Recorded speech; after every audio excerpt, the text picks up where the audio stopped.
Hello, everybody. Welcome to GM Joel's Chess Week Recap on ICC. It's another fairly slow week in world chess, so I'm going to have to cover something that is sort of chess and sort of isn't chess. And in addition to that, I will wrap up the St. Louis Norm Congress and also have an interesting game from the Cuban Championship. Okay, first up, Magnus Carlsen and Hikaru Nakamura met in Norway for a kind of unofficial World Championship of Chess 960, also known as Fischer Random Chess, after the world champion, ex-world champion, who advocated this game very strongly. It differs from standard chess in that the game starts with the pieces arrayed on the back rank in non-standard positions. Where they go is chosen at random, and each game uses a different setup for all the pieces. The pawns all go in a normal place, but the pieces are all in different place. Now, some people like this because you take opening preparation out of the game, so they think that it's a pure test of chess skills. Me personally, I find I have it's a bit head spinning because the beginning of the game with the with the pieces in crazy positions makes no sense. It's completely tactical. The patterns don't make any sense. So it's usually not until the middle of the game that things start to make sense. So I'm going to pick up a game in the middle. This is game 4. They play both rapid and blitz. This is one of the rapid games, and Carlsen playing white. And we're going to pick it up from move 28. And here we see Carlsen has penetrated into the black position, and he's starting to bring the rook to the 8th rank with devastating effects. But Nakamura defends this very well and keeps his game very tight. First of all, he hits with rook c8. So if white takes the rook, then the rook on b6 is hanging. So Carlsen has a very clever answer of queen e7. And so if black takes the rook, knight f6 check comes. Pawn takes, e takes f6, and mate on g7. If king h8, queen f7 is possible, but actually more direct is knight h5, and black can only put off that mate by sacrificing his pieces, eventually mate on g7. So, but Nakamura deals with this. He kicks the queen out. That's the good news. Bad news, he loses the pawn. But now he attacks his knight on g4. So if the knight moves, the pawn on e5 hangs. So Carlsen counterattacks the queen, but the queen comes into c5. And the trade of queens would leave white with the same problem. e5 hangs. So he comes over queen e4 to attack the knight. Takes, and now queen d5, chasing the rook. Try to chase the rook off the 7th rank.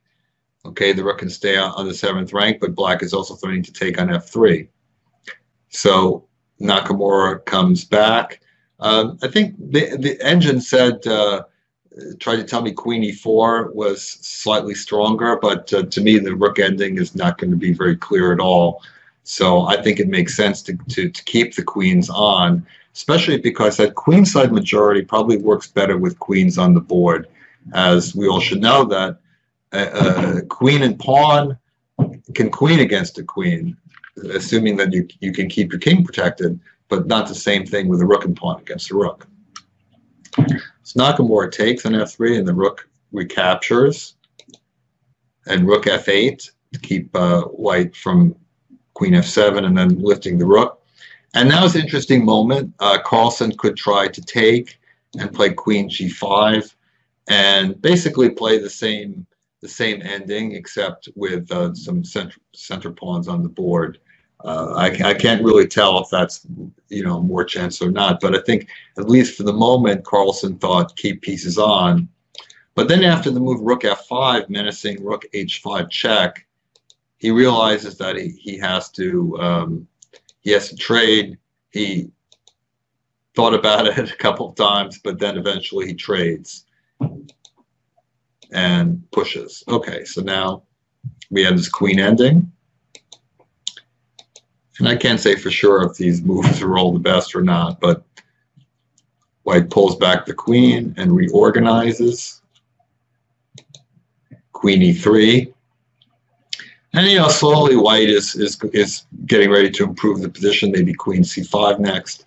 So Nakamura decides to take this pawn, and this allows white to make a pass pawn. But after this move, queen c5, black is getting ready to give some checks, and it looks like he has a very good chance for perpetual. But it doesn't quite happen. After queen b6, guarding some important squares, we have checks, checks, checks, checks. And it's not exactly a perpetual, but let's see, black could continue something like check, check, how about another check, and then, he could take a pawn. Let's say this, queen b7, king h6, a6. And I don't know for sure if white is going to be able to win. Of course, there's going to be a lot of checking around. It's one of those things where you try to hide in behind with the king and maybe set up some cross checks so that when you check, you can interpose with the check. But that a-pawn is very close to queening, so obviously black is not going to be altogether comfortable in this position, at the very least. So Nakamura tries g5 to contain the king, but now comes a very interesting transition because Carlsen gives up his pride and joy, the a-pawn, but now he's in a position to take the pawn on g5. And you might think, is it really such a big deal to have two g-pawns? Yes, it is. Now, at this point, I assume that they're very, very close to the end of time. There's no increment here, so I imagine that they're very close to flagging.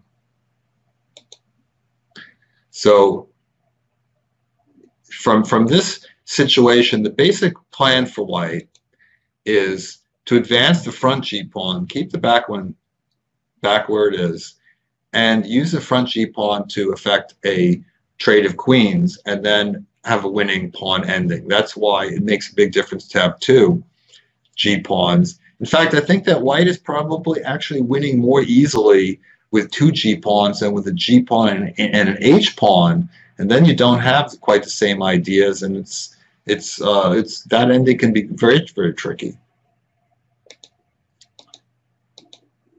I don't know if there was a possible way to defend it. Notice that Carlsen starts checking on slightly different squares to make sure he's avoiding repetition. He's sort of testing. Now he defends the back g-pawn. And now finally Nakamura cracks with king g6, a blunder needed to keep his king on a different square. But of course white still had that idea of pushing the pawn to g5 at some point and maybe trying to set up a check on f6 or h6. And at some point trading and then winning the pawn ending. But after king g6, queen check, that end the game, because if king f6, queen h8 is a skewer, and if king h6, g5 is mate. So a really kind of interesting game from the middle game to the ending, and I guess you could say it was real chess from that point on. But the early part of the game, it still has my head spinning. But I suppose that that it probably does lead to fewer draws because you get more non-standard positions. Carlsen ended up winning this match. As I said, there were rapid and blitz games. 14-10 was the final margin. And as I intimated, they did not use increment, which leads to some comical situations, like the game that Carlsen had rook and bishop against rook and lost. He flagged rook and bishop against rook. Of course, never happens with increment. But okay, I guess it's controversial, but some people like to see somebody lose on time. To me, it's not quite chess. There you have it. and also the chess 960.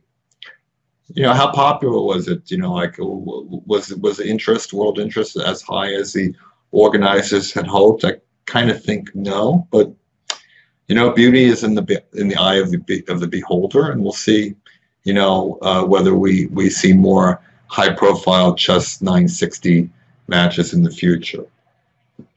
All right, on to St. Louis. The St. Louis GM Norm tournament, unfortunately, did not produce any GM norms. There's just a little too much parity there.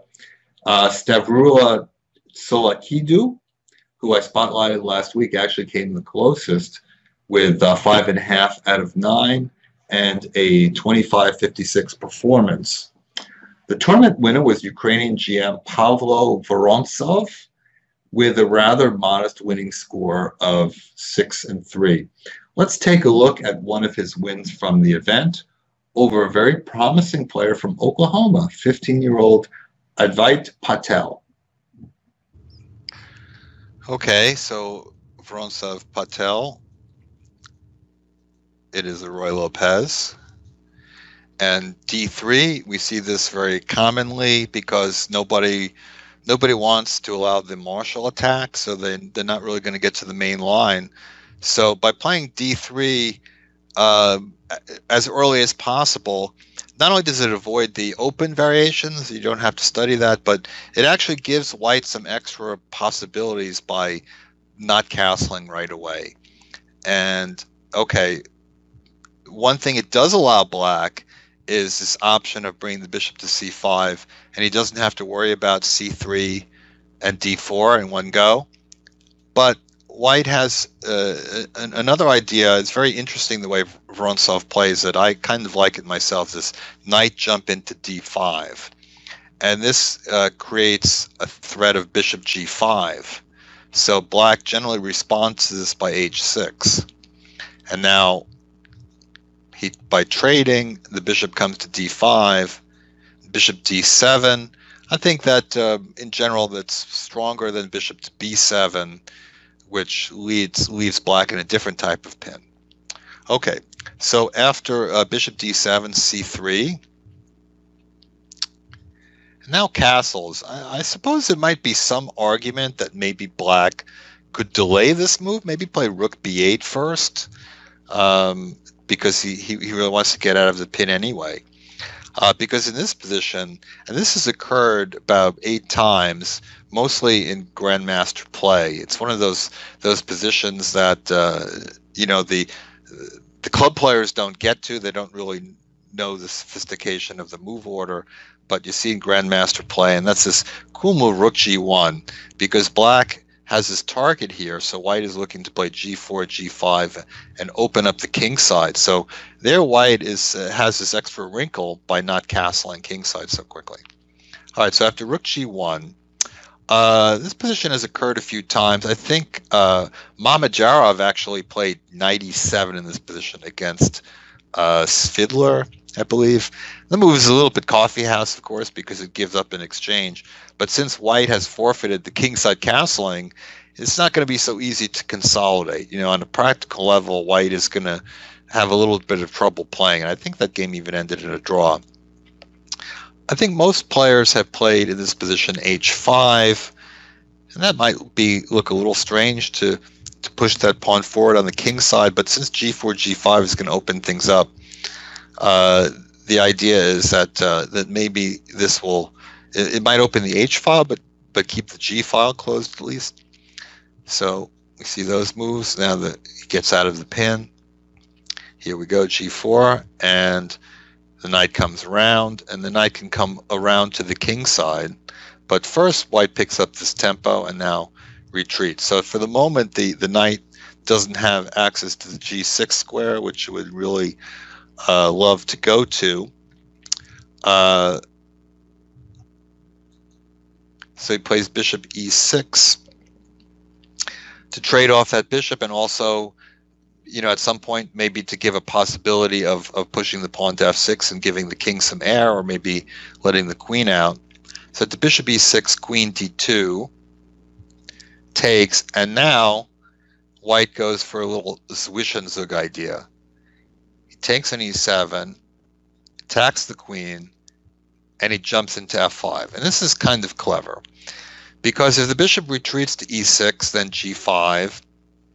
G5 actually wins the queen, because the queen can only go to g6, and then knight takes e7, maybe even mates, just totally destructive. So bishop e6 is not possible because it takes away the e6 square from the queen. But what black actually should have done in this position is bishop a4. And it's one of those moves that is a little bit hard to play from a human perspective, because the bishop obviously is very poor on a4 and isn't going to survive. But white is going to have to make some concessions to take it. And remember, it's extra, so if white can win in exchange. We could see g5 takes b3. But for black, you have to foresee at this point that you have the move b4. Now that, of course, sets up an escape for the bishop, so white needs to take something. If you take on b4, bishop d4 hits the rook, gets the bishop on a4 out. So you probably have to take a4 right away, but then b takes c3. And now if queen takes c3, this bishop d4 skewering and getting the rook. So if the b takes c3, white may want to move the queen away. But then black has good compensation for the exchange. It's probably white is not in a position to organize a mate on the h-file, and other than that, his position is a little bit strange, because he doesn't really have his rooks connect, and his king is in a good place. So that's what black should have done. It was not so obvious, but he answered instead rook d7, and that allowed white to have what he wants. He takes back, even creates attack on the a pawn on the file. So black plays d5 in the center, also defends the pawn. But now white is able to play with a strong knight against, I don't want to say bad bishop, but the bishop is not in a position to do anything with the knight. So white takes and kicks back the bishop, and now rook h1, threatening stuff on the file. Rook e8 and f3 is a convenient little move, because now the queen comes to h2. So white builds up a very strong attack on the h-file. Castles, f6, rook h5, rook d7. The computer said slightly more efficient to double with the rooks, because the queen can try to come onto the a2 g8 diagonal, which she does a little bit later. So double, knight h4, a little bit of a probe, queen e8. But if queen had gone to f7, then rook h8, king takes h8, knight g6, king g8, boom. All right, so a little bit of a test, maybe gain time on the clock. If the queen e8, the knight comes back to f5. Black doesn't really have anything better than queen g6. Now white with an awful lot of firepower on that file. He could have also played knight e7 check, rook takes knight, rook h8, winning in exchange. But the pressure is so strong that it's certainly reasonable just to play for the attack. King f7. Black is really hard pressed to defend this position. Queen c2. And the computer said that this move is actually not as strong as rook h8, because black could have stayed in the game with king f8 here. Still a very strong attack for white. But he went wrong with king e8. He's trying to run away, but the problem is the king is now within range of the knight, and the move d4 was very strong, opening up that diagonal and threatening a check to win material. And here he tried to run away with queen f7. I think king d8 is going to run into problems with rook h8. He's sort of creating creating back rank problems for himself. So after queen f7, just very simply knight h6, and that was the end of the game, because black will have to take it. Rook takes queen. And then it's a queen for a rook and a bishop, but also lots of pawns will drop, and the black king very exposed, so white would have no trouble winning. So there's a nice win there for Vorontsov, which got him started on the road to winning the event. But as for Patel, I have to admit I was not really familiar with this young man. I mean, there's a lot of talent out there. Sometimes possible to overlook people, especially when you're living out in Oklahoma. But he's really been coming on recently, and he's actually ranked number 2 under 16 in America, trailing only the celebrated Grandmaster Ewander Liang. So Patel, here he was certainly disappointed to lose the last round. He had 5 points going in. I'm not sure if 6 points would have been enough for the Grandmaster norm, because the average rating of the event seems to be 2470. So the norm is actually slightly different for each player. So it probably was higher for Patel than it was for Solokidu. So I think maybe it was technically not a norm, even if he won the last game. But he unfortunately lost it. But still, he's a very promising player, and he already has 2 Grandmaster norms. Very impressive, and likely he's going to seal the deal pretty soon. So let's have a look at a win of his, a charming miniature. He won from another strong young IM who did not have a good event in St. Louis, Daniel Gurevich. So Gurevich is a very common surname. It's like the Russian version of Horowitz, and there have been many strong Gureviches through the ages. There was Mikhail Gurevich out of Russia, and in America we had Dmitry and Ilya Gurevich, but now Daniel is the standard bearer for the Gurevich family. So, all right, we have an advanced Caro-Kann, which is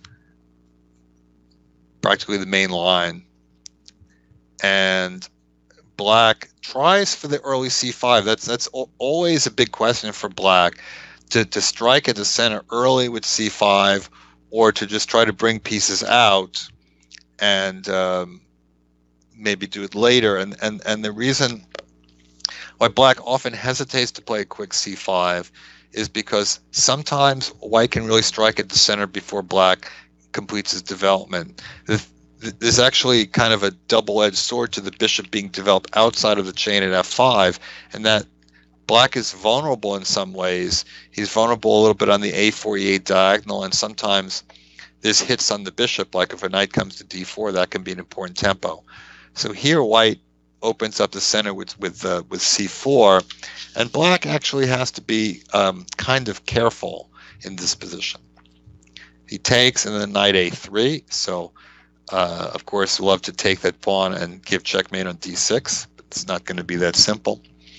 Now after knight a3, Black plays knight d5, which is kind of an obvious move, but the theory indicates the move c3. And the idea is you're going to have this pawn taken anyway, but it actually helps a bit to create a target there. So now when the knight comes to d5, it's threatened something. In practice, White plays, instead of taking, plays knight b5. There's a number of games, knight d5, knight comes back to c3, so the knight got to c3 in a kind of a circuitous way.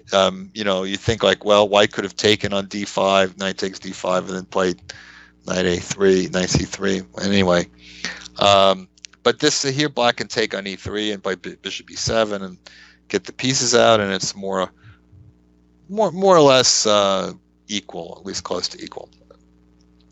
Knight d5, bishop g5, okay? And now this is a very interesting and instructive moment, because I think Black has to play bishop e7. And he probably didn't want to trade that. It's kind of like trading off White's bad bishop. And he didn't like the idea that White could bring a knight to d6. But I'm not sure the knight on d6 is that big a deal after Black gets castled, and of course Black has a strong point on d5. I think Black is really okay in this position, and I think that Gurevich just wanted too much, and he plays queen b8, and he never does complete his development. This is very dangerous because the bishop on f8 is not out, and it doesn't really have a square right now. So now comes bishop takes c4, and that's the other problem when you play that early c5. You're not that well guarded on d5. So he kicks the bishop and moves the knight away, and rook e1. I think rook c1 had been played in this position. Rook e1 is maybe a new move. And black tries bishop g4, but giving up this bishop leads to some problems because now there's some extra threats that have come into play. C takes d4, for instance, runs into bishop takes e6, and a pawn takes bishop queen h5 is leading to mate. So he took the bishop, but now the knight comes into play. Knight takes c4. And now it's getting on the edge for black after knight takes c4, cd4, rook a d1, bishop c5, and now nice move, rook takes d4. Okay, kind of routine. But if black takes, knight d6 check, and it's mate on f7 unless black takes on d6, but he doesn't have enough for the queen. So he tries queen c7, rook d1, and again bishop takes d4 is answered by knight d6 check. Black can try to sacrifice the queen in that position as well, but white will take the pawn at b7, and black will be very tied up. I think won't even be able to castle. So he tries knight takes e5, and this move actually almost works. Attacks the queen. If knight takes e5, bishop takes d4, you throw that in, and there's no knight d6, and black is okay. And what else? Of course, if rook d8 check, black takes on d8, he's attacking the queen, so he survives that. But that rook d8, that theme, we stay with it, and we see that white has a completely destructive move. Queen takes b7, nice little decoy move. And so if queen takes queen, rook d8 leads to checkmate. A little bit kind of Morphy-esque there. So after queen takes b7, there's just no answer. Black is going to lose the queen or get mated on the back rank. So 20 moves and it's over. A cautionary tale there in the Caro-Kann. A nice win for Patel. And so there's a lot of talent, a lot of young talent in that tournament. No norms, but maybe next time around. A lot of these guys are kind of on a circuit. They go to these tournaments all around the country, and eventually they'll get the norms if they don't get them in open tournaments, which is also often possible, World Open and so on. Now the tournament had great parity, as I said. It's fun to watch, but it's not good for title norms. Same could be said for the IM tournament there, which was won easily by Russian IM Sergei Matsenko, who actually I think would have been one of the highest rated players in the GM event. For some reason, he played in the IM event, and he was way above the field and played like it with a score of 7-2. And the next highest score anyone could achieve was 5 out of 9. So no norms there either. Okay, moving on. Cuba now boasts a number of grandmasters, so even without heavy hitters like Dominguez and Broussard, the national championship there is pretty formidable. This is another tournament where parity reigned. They had Yuri Gonzalez Vidal winning on tiebreak from Isan Reynaldo Ortiz Suarez, Hermes Espinoza Veloz, and Yasser Quesada Perez. The Cubans seem to like to use both their middle names and their mother's name, so that the names get quite long. All of them posted a rather modest winning score of 5.5 out of 9. Very unusual for just +2 to win a round-robin tournament. Now, Espinoza made it to this winning group despite losing a curious game to the only IM in the field. It was mostly all GMs except for one IM and one FM. The sole IM in the field was Carlos Daniel Albornoz Cabrera. And in this game, we see the Grandmaster, his knowledge of the opening theory ended a bit too soon with tragic consequences. So let's see that game next. Okay, so it's a French defense, and they follow one of those long theoretical lines. You know, one of the big tests in this opening. There's a lot of sort of similar lines where you know, white looks for an early sacrifice with knight f5 and challenges black to take on h2. There are some, you know, similar versions. In the old school, the queen went to d6. Here went d7, c7, so it transposed into a lot of those other games. See castles, knight g7, and I'm not going to go through these, you know, individual moves too much, except to say that this is well traveled, and a lot of these moves are forced. There's not that many alternatives, but this is all well known up to here. And now after rook takes c1, the most common move is b6, and the second most common move is bishop d7.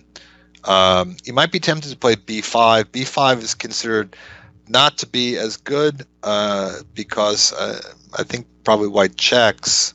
The idea is that when the queen comes to e3, black wants to be able to play queen c5 to cover his king. So that's why the pawn is better on b6. So as I said, b6 is the main move. Bishop d7 also played a lot. But Espinosa goes for a novelty, queen c6. It just, I don't know, maybe he forgot this position and he thought, well, if I can trade queens, of course, that's great. I'm happy to play this ending. Well, it's not necessarily an amazing ending for black, but he's not going to get mated. The problem is he doesn't get the ending. White checks, and if black doesn't play f5, then white can just play bishop e4, and black just lost a couple of tempi, and he's probably going to be in a lot of trouble. So f5, but the problem is that now white plays rook e4, preventing the queen trade. Black, of course, can't take the rook because bishop takes e4 wins the queen. And white is going to get a devastating attack. Black cannot take advantage of this pin. So we see rook d2, and takes, and rook g4 check, king f6, and bishop e4. So white completes that transfer. He's out of the pin, and now white just needs to go get him. There's a lot of good moves here for white. Queen f4 comes to mind, but rook e1 may be even the strongest because it prevents queen e2 and prevents black from any possibility of running with the king, and already black is lost. The attack is decisive.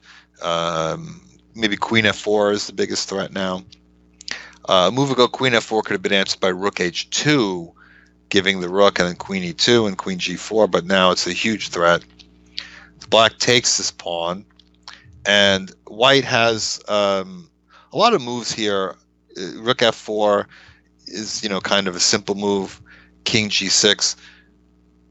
Let me just give one possibility. Black comes back, queen b5 to defend, queen e3. Let's say rook d8. I mean, there's lots of possibilities. Now white can finish off nicely with bishop f5, and if takes, queen check, king g6, rook e6 check, takes, queen f6 check is fastest, king h5, rook f4, rook h4, mate. So there's a lot of little lines like that. Basically, there's no way out for black. King g6 and rook h4. Now if black takes, queen e4 is the fastest, bishop f5, and now rook g4 is the most accurate.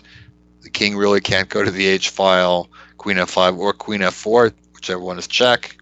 But if the king goes to the f file, queen e7 is finito. So he tried king g7, but that just put things off. Bishop f4, f5, takes, and black has no useful checks. White is threatening to take on h7 or invade with the other rook to e7, And so that's all over in 32 moves, but basically only 10 moves after the theory ran out. So that just shows you, these long lines, you better really understand what you get at the end, or make sure that you look at them from time to time to stay familiar and remember them. Or perhaps Espinoza just got an idea that he didn't work out well enough. So they have from the Cuban Championship, and so a lot of sort of mid-level events going on. Nothing too major in terms of real chess, but we have those highs and lows, lulls a little bit in the chess world. Of course, we'll have the candidates tournament coming up in March, so things will certainly heat up in the chess world shortly. Okay, so that about does it for the show. Thanks for joining me. I'm Grandmaster Joel Benjamin. Hope you enjoyed the show, and I hope that you join me next time on GM Joel's Chess Week Recap on ICC.